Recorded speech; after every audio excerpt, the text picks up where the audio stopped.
The news of The Late Show's cancellation by CBS doesn't just end a franchise that had, to this point, lasted more than 30 years. It looks like the beginning of the end of an entire category of television. With one network now opting out of late-night talk entirely, how long will it be before the genre just goes away? CBS announced the cancellation nearly a full year before it is to take effect, making current host Stephen Colbert a lame duck of sorts.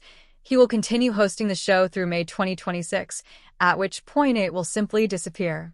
Observers have noted with interest that Colbert has, lately, been especially critical of CBS's parent company, Paramount. While this may have made him less beloved internally, the trend lines on late night have been moving in the wrong direction for some time. Taylor Tomlinson, who's After Midnight, also on CBS, was designed as a less cost-intensive alternative once James Corden left the network, decided to return to stand-up comedy full-time. Rather than finding a new host, CBS simply axed the show. Seth Meyers on NBC has been asked to cut back on expenses, including, last year, firing the band who had provided his show's structure and groove, and thrumming under celebratory coverage of Lorne Michaels, as his creation Saturday Night Live marked its 50th anniversary, has been the sense that whomever is his successor will not have the leverage at NBC to continue to put on quite so lavish a show. That's to say nothing of the fate of The Tonight Show and Late Night, which Michaels also produces. Could SNL, which so defines the national cultural agenda, just go away? A day ago, I wouldn't have thought The Late Show would. The show's high-toned attempt to be a sort of comedy/public affairs hybrid did not land for this viewer, but no matter. After initial struggles to break through, Colbert's liberal, newsy sensibility connected with viewers in the first Donald Trump administration and vaulted him ahead of NBC's Jimmy Fallon and ABC's Jimmy Kimmel in his time slot. His perspective was important enough to the network that they'd put him on live after major news, like last year's debate between Trump and Kamala Harris, so that he could respond in real time. The fact is, though, that the coin of the realm in late night is not whoever still has their television set turned on in the wee hours. Hosts must generate moments that, the next morning, go viral.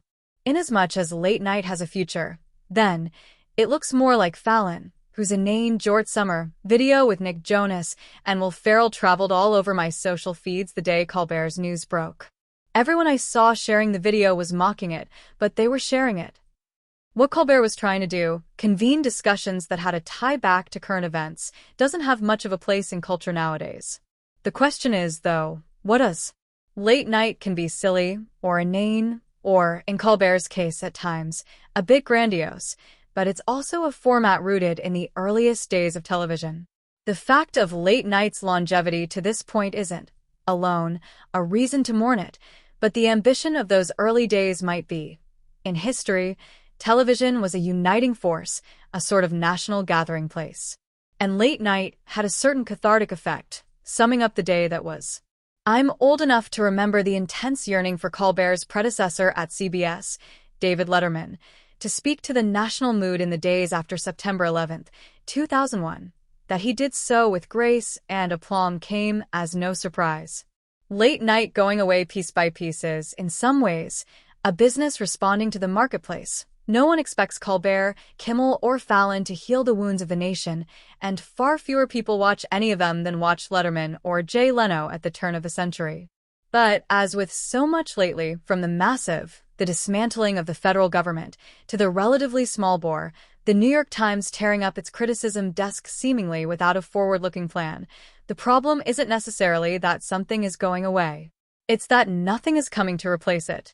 From the jobs of the many craftspeople it takes, in collaboration, to make a late show style enterprise go to the place it occupied in our culture as a light-hearted staging ground for talk between two people at a time.